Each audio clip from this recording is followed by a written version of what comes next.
Hey guys, it's Jab. In this video, I'm going to be going over some of the cards in my collection that I will be selling off. They're pretty big cards. A lot of these I purchased like 2 to 3 years back, but we're going to be going over how much profit we made off of them and what my plans are to do with the money, as in reinvesting it, etc. So anyway, basically all of these are first edition fossil PSA 10s. I'll be going over the price. So we paid for this one $126. The last sale on eBay was $1,000. So if we sell it now, and I'm going to be listing all of these up for auctions. By the time this video goes up, they'll probably already be for sale if anyone wants to bid on these. But anyway, last sale on this went for $1,000 for a total ROI of 693%. So pretty good. Next up is a Hypno. I think this was one of the lower performers in terms of return on investment. So we paid $75 and last sold for $430, which seems kind of low. I think there was another sale for like $600, but I just chose the most recent sale.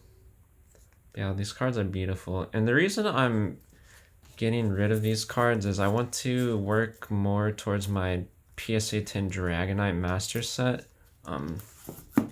Basically ever since last year when the prices spiked like ridiculously high, a lot of my collection goals became kind of unobtainable.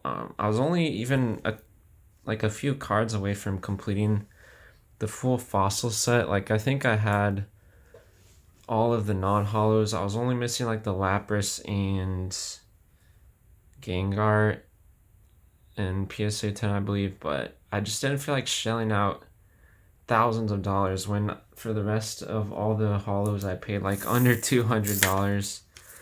But yeah, sometimes you just have to adapt. I'll end up like dropping a few thousand on Dragonites I'm missing, but I have more attachment to Dragonites than I do these cards, so it just makes sense to kind of move the money into something that I would prefer to hold long term. Like I don't really have a connection to this Magneton, whereas I do have a connection to this Dragonite.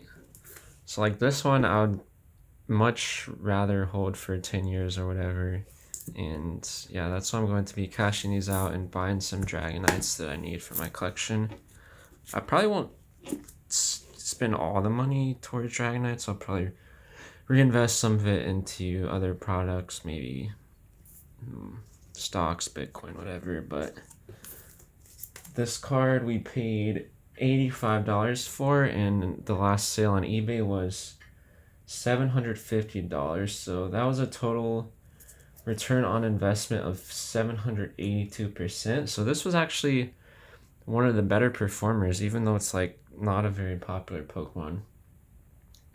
Sometimes the best investments aren't the most obvious ones. Like a lot of the non-holos, I had like the complete non-holo PSA 10 first edition fossil set, and a lot of those I gained like over 1000% profit on. Like some of the cards I paid maybe $15 for in PSA 10 and sold them for over 200. I think the Psyduck even I paid $20 for that and sold for like 400. So yeah, pretty crazy stuff. A lot of people were saying non-holos were bad investments, but they ended up being better investments than some of the holos. So yeah, this muck we paid $53 for and last sold for 400. So that'll be a 654% ROI. I mean, no one likes muck, so I think that was like the one of the lower ones. Actually, the Zapdos was one of the lower ones, I think. We paid $150 for, and it last sold for $1,100. So that's a 633% ROI.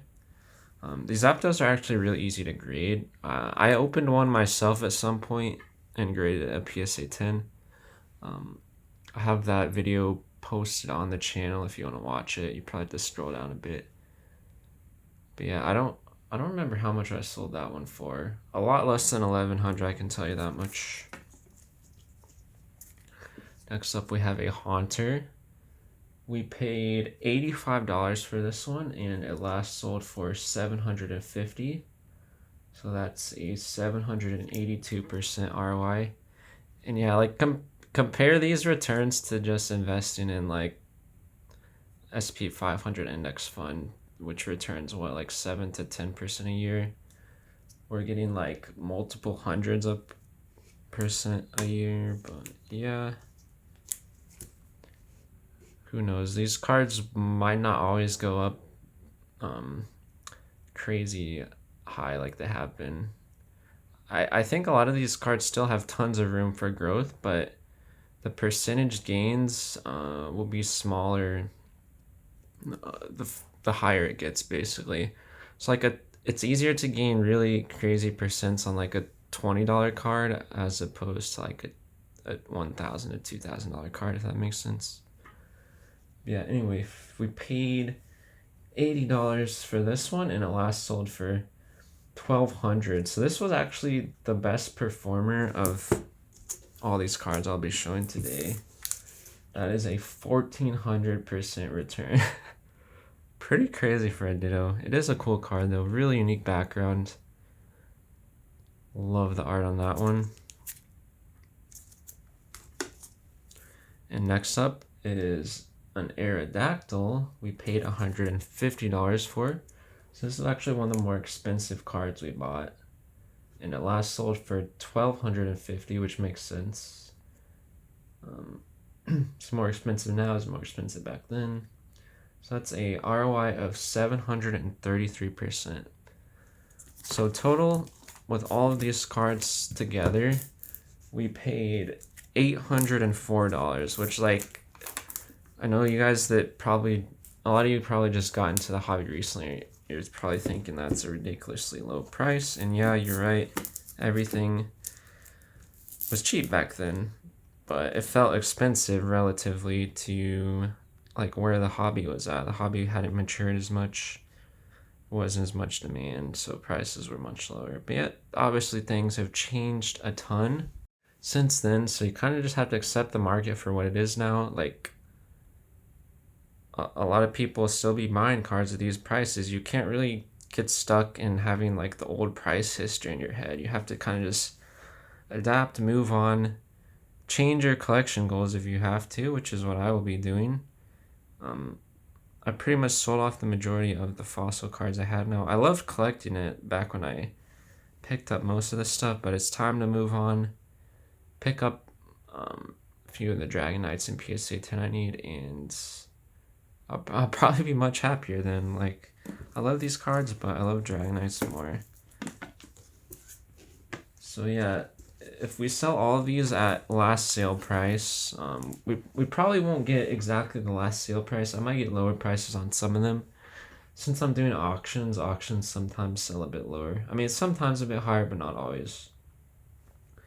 But if we get the last sale prices, we'll make a total of $6,880 on our $800 investment. So $6,000 profit on these cards just from holding them for 2 to 3 years. So that's pretty awesome. But oh yeah, I also say the prices I paid for this and what it last sold for. We paid $420 and it last sold for $6,500. So that's a 1,447% return. So this was actually the best performing fossil card out of all of them, which is not surprising at all. Like, I felt like it was undervalued back then. It used to sell for less than the Lapras and PSA 10. I mean, Lapras was lower pop, sure, but this card is just iconic.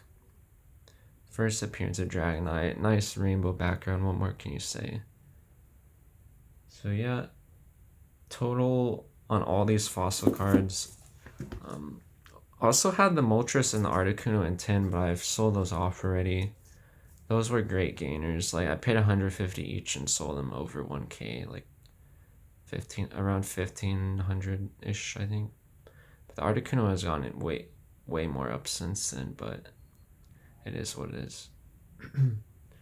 So yeah, total ROI of 993%. So we basically 10x our money on all these cards.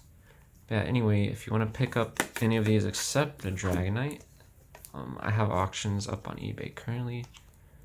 So yeah, gonna mine these cards a bit more before they leave my home, and thank you guys for watching. Like, comment, subscribe, do all those things to help out the channel. Also join the Discord. Links are all below. See you guys in the next one. Thanks for watching. Goodbye.